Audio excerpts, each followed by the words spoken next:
என்ன செய்யும் என்னை கத்தி இல்லாமல் கொய்யும் இதில் மீள வழி உள்ளதே இருப்பினும் உள்ளம் விரும்பாது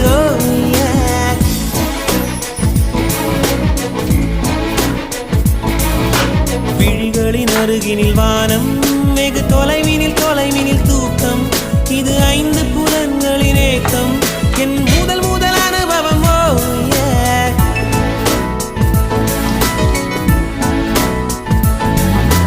ஒலியின்றி உதடுகள் பேசும்